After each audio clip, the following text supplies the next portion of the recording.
آپ حضرت صوفی سرمست اپنے والد کے سب سے بڑے بیٹے تھے، تو آپ کے بعد وہ بادشاہ حضرت صوفی سرمست رحمۃ اللہ تعالیٰ علیہ کو بھی ملنی تھی، لیکن حضرت صوفی سرمست حضرت محمد محمود فاروق رحمۃ اللہ تعالیٰ علیہ، آپ کا حال ایسا تھا، آپ کا جو ہے انداز ایسا تھا کہ آپ ہمیشہ مستی کے عالم میں رہا کرتے تھے، آپ ہمیشہ مست رہا کرتے تھے، اللہ کا ذکر کر کر مست رہا کرتے تھے۔ تو حضرت صوفی سرمست رحمۃ اللہ تعالیٰ علیہ کو آپ کے والد محترم نے دیکھا کہ میرے بیٹا جو ہے، میرے بعد میرا بیٹا ہی بادشاہ بنتا ہے، لیکن اس کا حال ایسا مجھے دیکھ کر لگتا ہے کہ یہ تو جو ہے بادشاہ نہیں بننا چاہتا، یہ کچھ اور بننا چاہتا ہے، یہ بادشاہ نہیں بننا چاہتا، کچھ اور بننا چاہتا ہے۔ تو حضرت صوفی سرمست رحمۃ اللہ تعالیٰ علیہ ایک مرتبہ جو ہے آپ شکار کرنے کے لیے اپنے گھوڑے پر بیٹھ کر شکار کرنے کے لیے جب شکار کو نکلے، شکار کرنے کے لیے اپنے ساتھیوں کے ساتھ گئے،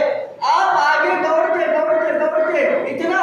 آگے چلے گئے کہ آپ کے ساتھی آپ کے ساتھ سے گم ہو گئے۔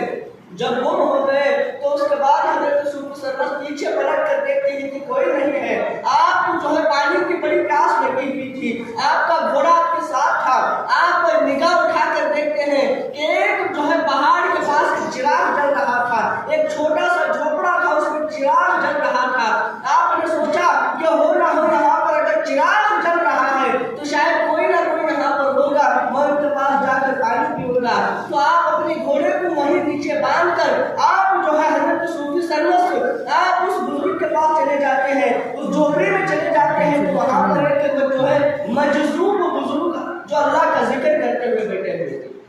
اللہ کا ذکر کرتے ہوئے بیٹھے ہوئے تھے۔ تو حضرت صوفی سرمست نے ان بزرگ سے سلام عرض کیا، وہاں سے جواب آیا، اس کے بعد آپ نے فرمایا کہ میں جو ہے شکار کے لیے نکلا تھا، میرے ساتھیاں جو ہے ان سے گم ہو گیا ہوں، مجھے پانی کی بڑی شدت ہوئی ہے، کیا مجھے پانی پلا دو گے؟ تو بزرگ جو ہے اپنے کاسے سے پانی نکالتے ہیں، نکال کر حضرت صوفی سرمست کو دیتے ہیں۔ حضرت صوفی سرمست جیسے ہی پینے والے تھے، آپ کو اپنے گھوڑے کا خیال آتا ہے، آپ سوچنے لگتے ہیں کہ میں تو تھک گیا ہوں، اور تھک کے وجہ سے جو ہے مجھے پانی کی شدت ہوئی ہے، جس طریقے سے مجھے شدت ہوئی ہے میرے جانور کو بھی شدت ہوئی ہوگی،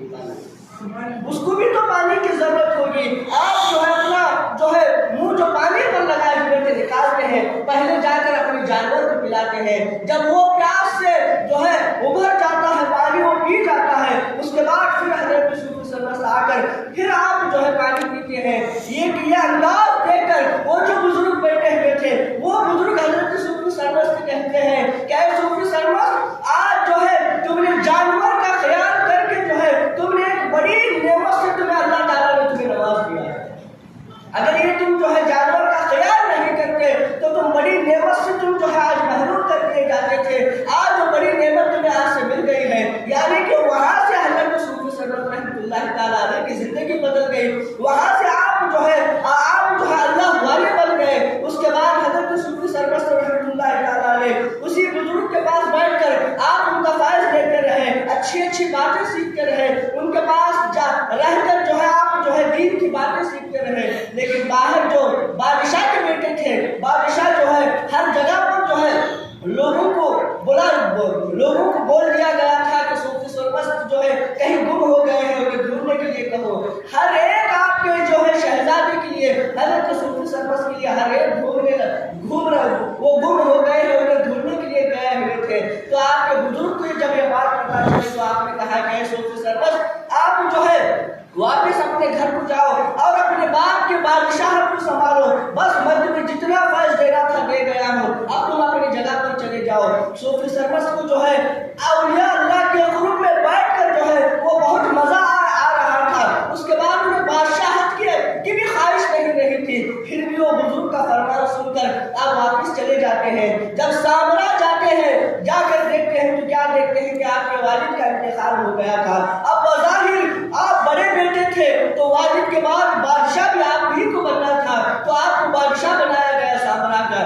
حضرت صوفی سرمست وہاں کے بادشاہ بنے، تھوڑے دن تک جو ہے آپ بادشاہ سنبھالی، اس کے بعد آپ کو من نہیں لگ رہا تھا، آپ کہہ رہے تھے کہ مجھے بادشاہت نہیں چاہیے، مجھے فقیری چاہیے،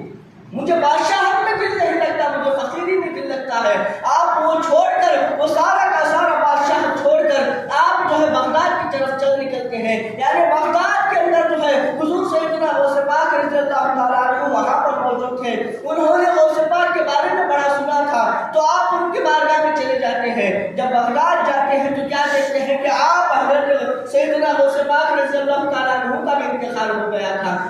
آپ کے بیٹے حضرت سیدنا غوث اعظم رضی اللہ تعالیٰ عنہ کے بیٹے آپ کے صاحبزادے حضرت سیدنا وہاب رحمۃ اللہ تعالیٰ علیہ آپ کے گدے نشین پر بیٹھے ہوئے تھے. آپ ان سے جا کر ملاقات کرتے ہیں, ان سے ملاقات کر ان سے فیض لیتے ہیں. اس کے بعد حضرت وہاب رحمۃ اللہ تعالیٰ علیہ فرماتے ہیں کہ اے محمود آپ جو ہے ایک ایسے ولی کے بارگاہ میں چلے جاؤ اور وہاں پر جا کر ان کی تعظیم کرو, وہاں پر جا کر ان کی خدمت کرو, وہاں پر جا کر جو ہے تم اپنا فیض لو اور اس کے بعد انہی کا مرید بن کر جو ہے پھر جب تمہیں کس طرف اجازت دیتے ہیں تو وہاں پر چلے جانا. تو آپ جو ہے حضرت وہاب حضرت شہاب الدین سہروردی رحمۃ اللہ تعالیٰ علیہ کا بتا دیتے ہیں. حضرت شہاب الدین سہروردی رحمۃ اللہ تعالیٰ علیہ کا پتہ دیتے ہیں. تو آپ ان کی بارگاہ میں جاتے ہیں. پھر حضرت صوفی سرمست حضرت شہاب الدین سہروردی رحمۃ اللہ تعالیٰ علیہ کی بارگاہ میں جاتے ہیں. کچھ دن آپ کی خدمت کرتے ہیں, آپ کا فیض لیتے ہیں. پھر آپ ہی کا مرید بن کر جو ہے آپ جو ہے سلسلہ سہروردیہ میں جو ہے آپ شامل ہو جاتے ہیں. اس کے بعد آپ کے پیر و مرشد جو ہے حضرت شہاب الدین سہروردی رحمۃ اللہ تعالیٰ علیہ آپ کہتے ہیں کہ اے محمود میں بھی جو ہے تمہیں جتنا فیض دینا تھا وہ دے چکا ہوں. اب تم مکہ اور مدینے کی زیارت کر لو اور وہاں سے جو ملتا ہے وہ لے کر پھر تمہیں جہاں پر آگے اشارہ ملتا ہے تم وہاں پر چلے جاؤ. اس کے بعد حضرت محمود حضرت صوفی سرمست رحمۃ اللہ تعالیٰ علیہ پھر آپ مکہ کی زیارت کرنے کے لیے جاتے ہیں. اس کے بعد مدینے کی زیارت کرتے ہیں اور مدینے کی زیارت کرتے ہیں. جب آپ زیارت کر کر سو جاتے ہیں تو خواب میں حضور صلی اللہ تعالیٰ علیہ وسلم کی بشارت ہوتی ہے اور